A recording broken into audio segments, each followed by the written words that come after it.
bendición nuevamente tener este tiempo en esta escuela ministerial, donde somos equipados, el Señor nos capacita, nos edifica y nos ayuda también a ser direccionados por Él.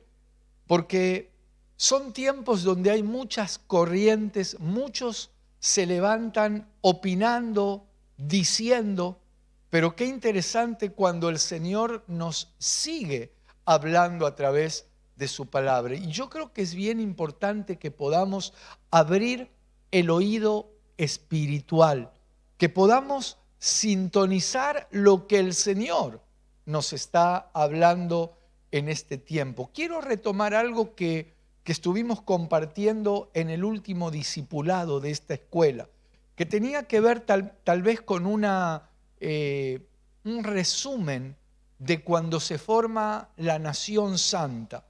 ¿Qué sería la nación santa? La nación única compuesta por los judíos que reconocen a Jesús como Mesías, como Salvador, y los gentiles que también reconocen a Jesús como Mesías, como Salvador.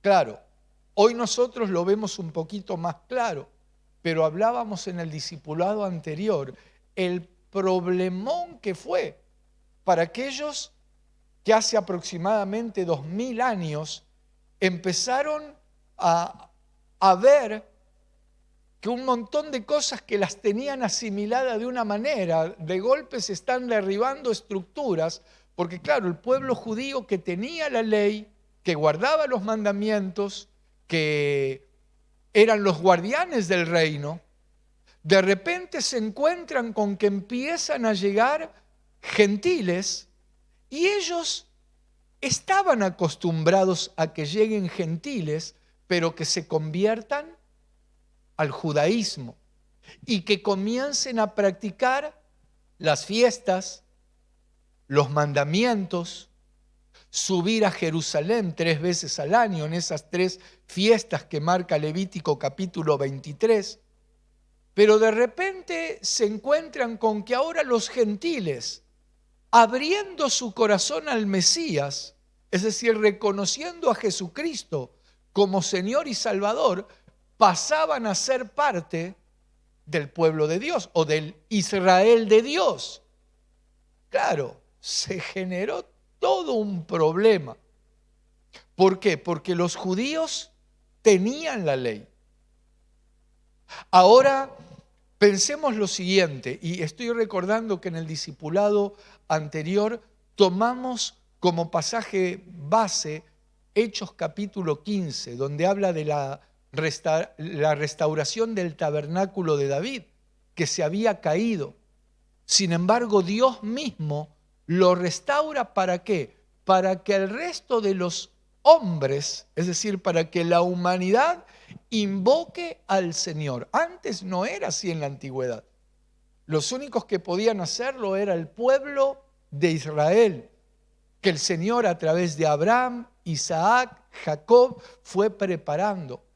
Pero claro, ahora se encuentran con una serie de cuestiones que aún en la actualidad nos encontramos con muchos hermanos en Cristo, pero que leen la Escritura bajo un parámetro estructurado o legalista, aplicando o pretendiendo aplicar algunas cuestiones del antiguo pacto, pero sin pedir la ayuda del Espíritu. Y ahí podemos caer en, bueno, que el Señor nos guarde. Yo también, mientras estoy hablando esto, sinceramente, le digo al Señor que nos guíe, porque ninguno estamos exentos de caer en errores o en herejías. Que el Señor nos guarde. Yo se lo pido con todo mi corazón.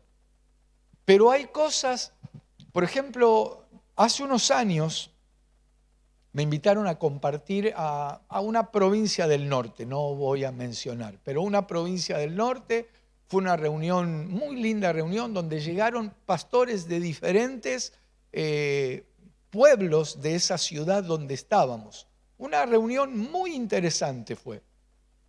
Pero claro, hablando antes de la reunión, me empezaron a compartir una serie de cosas. Yo los escuchaba atentamente, pero muchas de las cosas que me compartían tenían que ver con hacer una lectura, incluso del Antiguo Testamento, acerca de algunas cuestiones de cómo tenía que hacerse el culto, de cómo tenían que cantar los salmistas, de cómo tenían que vestirse los hombres y las mujeres. Es más, recuerdo que me dijeron, por ejemplo, que ahí las mujeres que usaban pantalón no podían entrar directamente.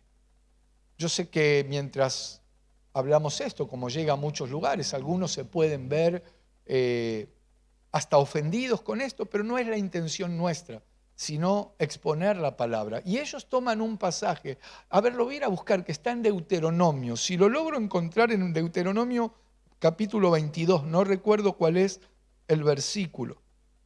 Deuteronomio capítulo 22. Créanme que hay un versículo que habla, versículo 5, el versículo 5 dice: no vestirá la mujer traje de hombre, ni el hombre vestirá ropa de mujer. Prestemos atención, leamos detenidamente. No vestirá la mujer ropa de hombre, y dice que ni el hombre vestirá ropa de mujer, porque abominación es a Jehová tu Dios cualquiera que esto hace. Vamos a detenernos. Porque en realidad cuando se escribió esto, la moda no era como es ahora. Los hombres tampoco, ni siquiera usaban pantalones. Los hombres usaban túnicas.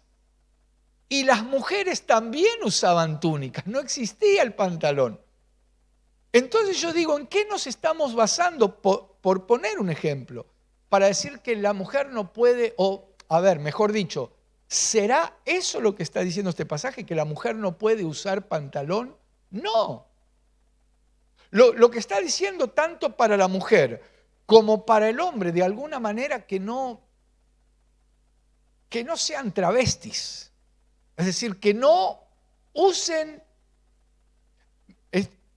Estoy recordando algo que me contó un pastor hace muchos años ya, pero esa historia cuando él me la contó me impactó y creo que tiene mucho que ver con este tema que estamos hablando. Él me decía que un hombre, un profesional, no recuerdo si me dijo un ingeniero, que tenía una casa quinta muy grande y allí tenía un jardinero, pero el dueño de esta casa quinta, pongamos que era un ingeniero, que era creyente. Y en una oportunidad se acerca a hablarle al jardinero, que también era creyente, y el jardinero medio lo esquivaba. No le contestaba mal. Y en un momento el dueño de esa quinta le pregunta, le dice, ¿por qué me responde así? Y le dice, porque ustedes son muy mundanos, le dice el jardinero. Y este hombre le pregunta, ¿por qué? Y el jardinero le dice, porque su hija, vi que una de sus hijas usa pantalones. Eso le respondió el jardinero. Entonces, ¿sabe lo que hizo este ingeniero, el dueño de ese lugar? Fue a llamar a la hija, le dijo que se saque el pantalón, que se ponga un vestido y que le traiga el pantalón. Entonces, cuando se va este ingeniero con espero que se esté entendiendo. Yo me estoy mareando un poco, pero me acuerdo muy claro de la historia. Entonces, cuando la hija le trae el pantalón, el ingeniero va y se lo lleva al jardinero y le dice, mire, le regalo este pantalón para su hijo. Y el jardinero le dice, no, yo no lo acepto. Y él le dice, ¿por qué no lo acepta? Y el jardinero le dice, porque es pantalón de mujer. A ver, ¿en qué quedamos? ¿Cómo es que es pantalón de mujer? Si la mujer no puede usar pantalón, no puede ser ni de varón ni de mujer. Entonces esto sucede, ¿sabes cuándo? Cuando leemos la Escritura solo pensando en la letra. Porque por algo dice la misma Escritura.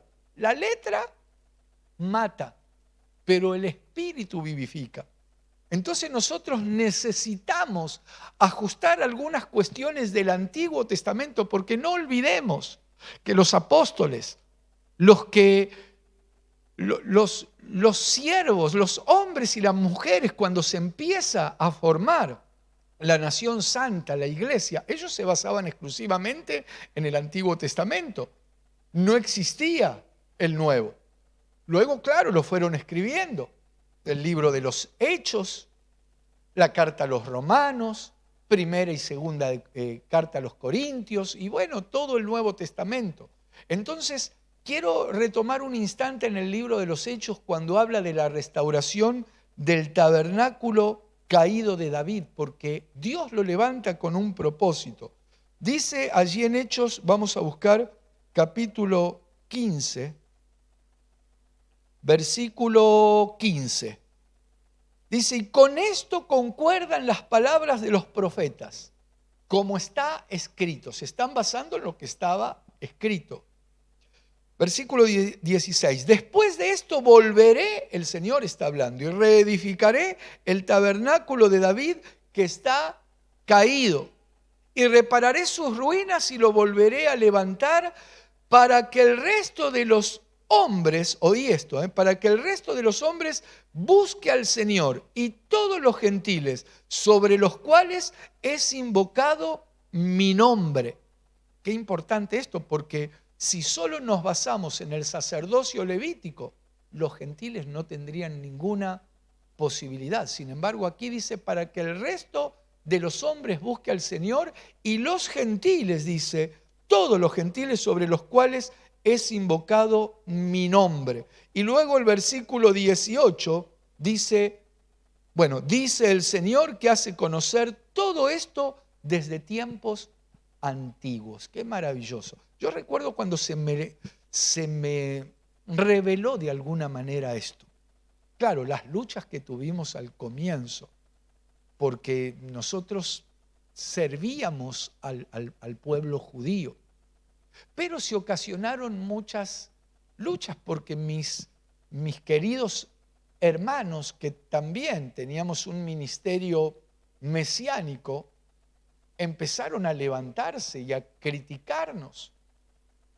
Ahora, por otro lado, ¿qué culpa yo tenía si el Señor me estaba de alguna manera llamando a predicar este glorioso evangelio a judíos, pero también a gentiles? Y dentro de gentiles entran católicos, mahometanos, budistas, hinduistas y todo aquel que quiera oír, porque en definitiva a eso nos llamó el Señor. Y la nueva nación o la nación santa está compuesta ya no es solo por israelitas o por judíos, sino por argentinos, cordobeses, salteños, misioneros, paraguayos y judíos también. Ahora, claro, ¿qué pasaba en ese tiempo cuando se empieza a formar la nación santa? Porque yo insisto con esto, quiero desarrollar este tema porque pensaba en el problema que tuvieron al principio aquellos que tenían la palabra, que ya tenían la ley. Y de repente se empieza a sumar el pueblo gentil que venían con sus costumbres. Muchos de ellos de practicar una idolatría desenfrenada. Entonces se levanta un grupo que nosotros le llamamos, o en la actualidad siguen operando, los judaizantes. Los judaizantes ponen yugos, ponen cargas. Por eso hay que tener cuidado cuando se ponen cargas sobre la gente. Muchos de mis hermanos de aquellos tiempos empezaron a criticar cómo es que yo dejé de usar kipá, cómo dejé de usar el manto de oración conocido como el talit, cómo dejé de orar mirando hacia Jerusalén y más específicamente hacia el muro de los lamentos.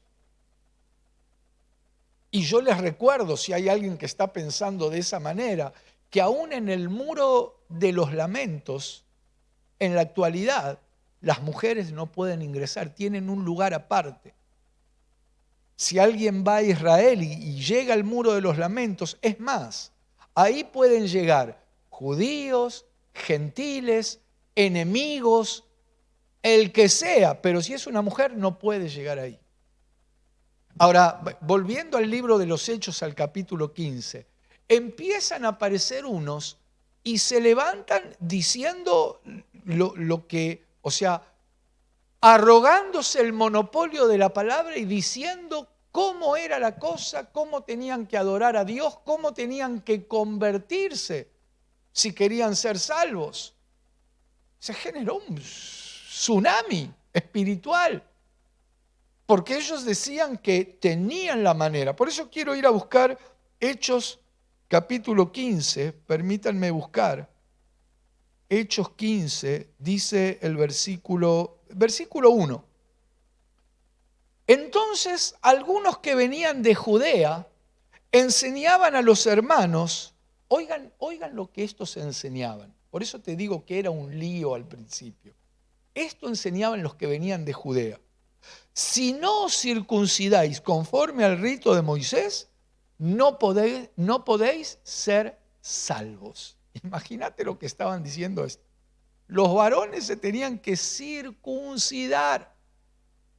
Por eso acá se arma acá se forma un concilio donde empiezan a deliberar. Dice el versículo 2. Como Pablo y Bernabé tuviesen una discusión y contienda no pequeña con ellos, se dispuso que subiesen Pablo y Bernabé a Jerusalén y algunos otros de ellos a los apóstoles y a los ancianos para tratar esta cuestión. Por eso insisto tanto en la necesidad de leer las Escrituras pidiendo el auxilio del Espíritu Santo.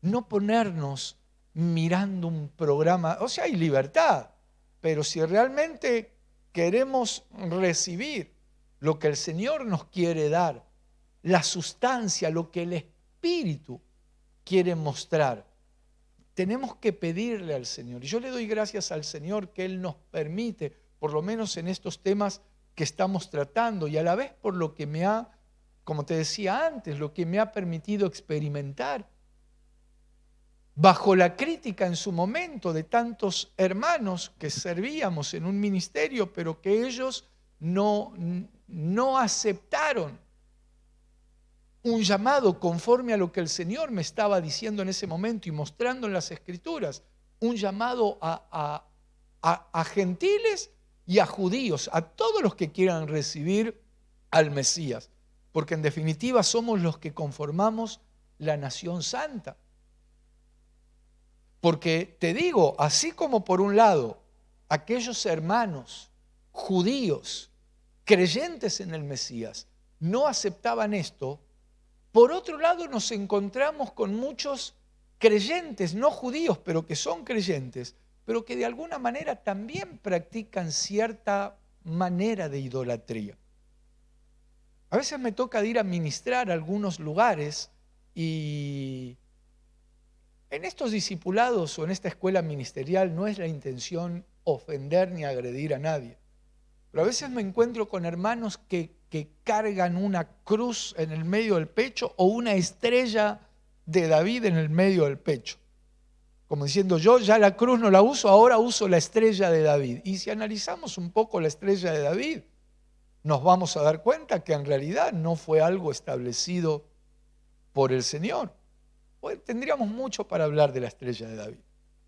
La estrella de David está formada por 6 lados, 6 vértices y 6 puntas. Es decir, 6, 6, 6. ¿Qué quiere decir, hermano Fabián?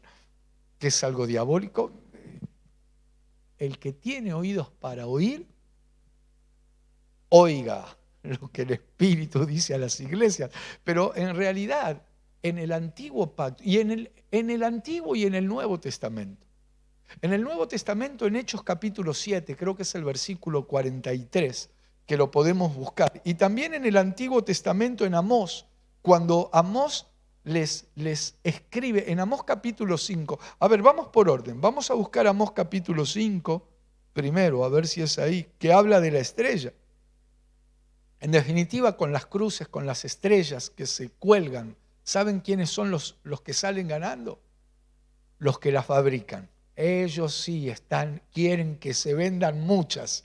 Pero resulta que dice la palabra, por ejemplo, Amós capítulo 5, versículo 26. Leamos el 25. Dice, me ofrecisteis sacrificios y ofrendas en el desierto en 40 años, oh casa de Israel. Versículo 26. Antes bien, llevabais el tabernáculo de Moloc y Kiun, ídolos vuestros, la estrella de vuestros dioses que os hicisteis. Y te decía antes que Esteban, cuando empieza a relatar la historia del pueblo y disputa ahí con los religiosos, en Hechos capítulo 7, el versículo 43, a ver, vamos a buscarlo.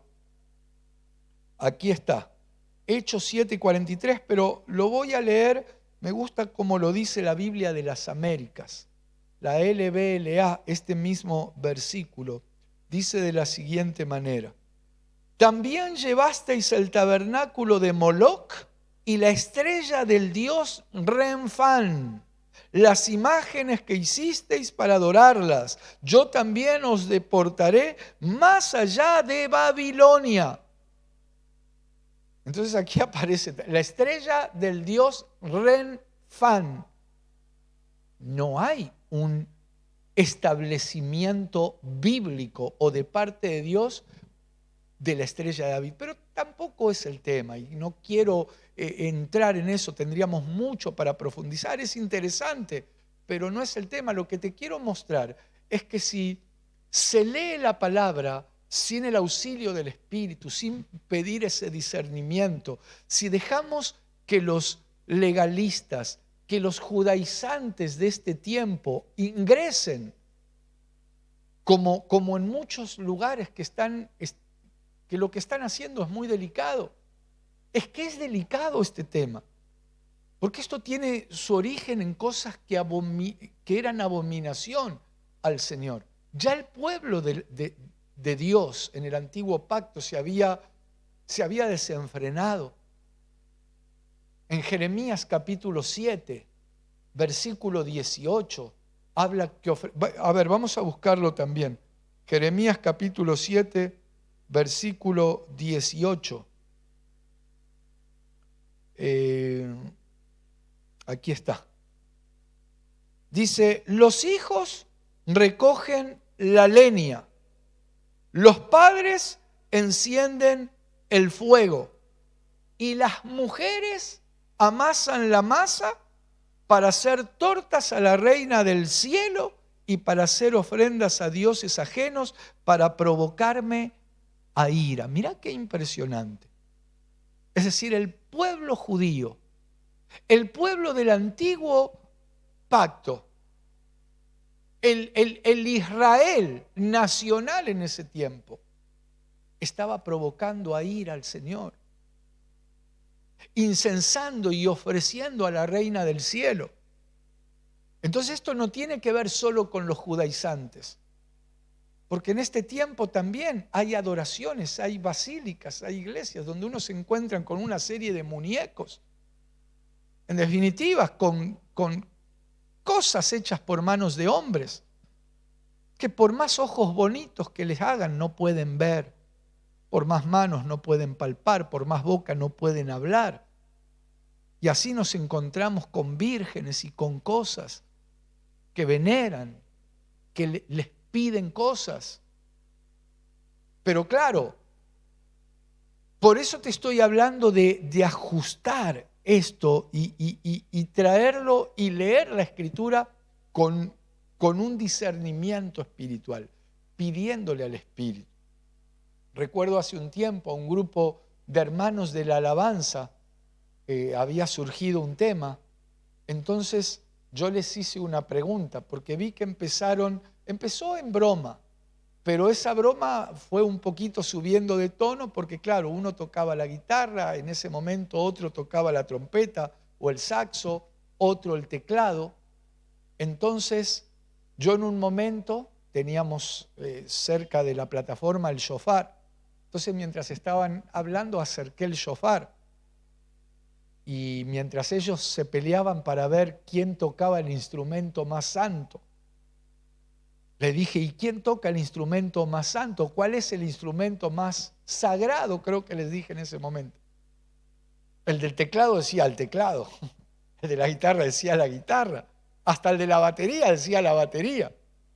Uno por ahí miró el shofar y dijo, no, la verdad que es el shofar. Y en realidad, todos los instrumentos que se consagran al Señor son sagrados. Ninguno es más que otro. Pero me ha tocado visitar congregaciones donde, por ejemplo, los instrumentos quedaban en un lugar, pero el shofar lo envolvían prácticamente en algodón, faltaba que le hagan reverencia. Claro, yo entiendo, porque era un instrumento utilizado para convocar asambleas. El shofar en sus diferentes sonidos depende el sonido, y en eso se basa Pablo cuando escribe en 1 Corintios capítulo 14. Si la trompeta diere sonido incierto, ¿quién se preparará para la batalla? Ahí cuando dice trompeta está haciendo referencia al shofar, porque el shofar daba diferentes clases de sonido. Por ejemplo, para alistarse para la guerra, para convocar cuando Dios quería hablar. Pero el tema, lo que quiero mostrar, es que todo lo que se consagra en este tiempo a Dios, eso es sagrado. Y volviendo al tema, porque en realidad ya me estoy desviando del tema, y el tema tiene que ver con que había muchos que se infiltraron cuando se empieza a formar la nación santa, intentando de alguna manera distorsionar, porque estaban confundidos, otros porque querían salirse con la razón, otros porque ponían cargas. Entonces decían, si quieren ser salvos, se tienen que circuncidar. Hasta que ahí en Hechos capítulo 15 se reúnen esos ministros, esos apóstoles, esos siervos maravillosos. Y ahí es cuando Jacobo toma el pasaje que había escrito el profeta Amós y dice, esto concuerda con lo que dijo el profeta Amós, que el Señor iba a restaurar el tabernáculo caído de David. ¿Para qué? ¿Con qué propósito? Que todos los hombres invoquen al Señor y que los gentiles sobre los cuales es invocado el nombre del Señor, y desde luego el pueblo judío que reconocía al Mesías. Y de ahí, ¿qué es lo que hace el Señor? Establece una nación especial, un real sacerdocio, un pueblo adquirido por Dios. Quiero ir a leer lo que dice Primera de Pedro capítulo 2, vamos a buscar. Primera de Pedro capítulo 2. Quiero mostrarte cómo está compuesta esta nación santa o este pueblo especial. Es decir, judíos que invocan el nombre del Señor a través del Mesías, y gentiles que invocan el nombre del Señor a través del Mesías. Y Primera de Pedro, aquí, capítulo 2, versículo 9, dice, mas vosotros sois linaje escogido, real sacerdocio, nación santa. Esta es la nación santa a los ojos de Dios. Pueblo adquirido por Dios para que anunciéis las virtudes de aquel que os llamó de las tinieblas a su luz admirable. Y si leemos el versículo 10 también dice, vosotros que en otro tiempo no erais pueblo, pero que ahora sois pueblo de Dios, que en otro tiempo no habíais alcanzado misericordia, pero ahora habéis alcanzado misericordia. Gloria a Dios. Qué maravilloso. No sé si te pasa, pero yo creo que este es un notición. Esta es una noticia, y para nosotros Claro, hoy se nos hace fácil. ¿Por qué? Porque hoy estamos viviendo, hoy ya estamos experimentando la restauración del tabernáculo de David que estaba caído. Y a nosotros en este tiempo se nos abre un panorama donde podemos entender mejor. Bueno, ya lo dijo el Señor. Un día el Señor les habló a los fariseos y les dijo: ¿acaso ustedes no se acuerdan cómo David tomó de los panes de la proposición cuando le era prohibido? Mira, lo voy a buscar. Sé que ya estamos llegando al final, pero quiero buscarte ese pasaje. Creo que está en Mateo capítulo 12. A ver, vamos a buscarlo. Mateo capítulo 12.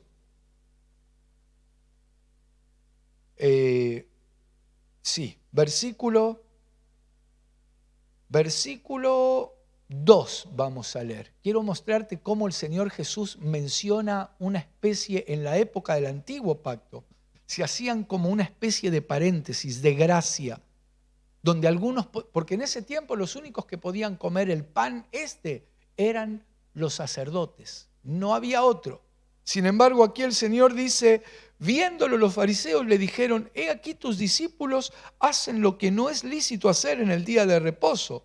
Pero él les dijo: ¿no habéis leído lo que hizo David cuando él y los que con él estaban tuvieron hambre? ¿Cómo entró en la casa de Dios y comió los panes de la proposición que no les era lícito comer ni a él ni a los que con él estaban, sino solamente a los sacerdotes? Pero bueno, ya no nos da el tiempo para explicar esto. Yo creo que lo más importante es que tengamos claro que el Señor de dos pueblos hizo uno. Él derribó la pared y constituyó la nación santa, compuesta por judíos que invocan el nombre del Señor creyendo en Jesús como su Señor y Salvador, y gentiles que invocan el nombre del Señor creyendo en el Señor Jesucristo como su Señor y Salvador. Le doy gracias a Dios por este tiempo, por esta escuela ministerial donde juntos somos capacitados, equipados y edificados para poder cumplir el propósito que el Señor estableció a través de nosotros en este tiempo. Que el Señor te siga bendiciendo.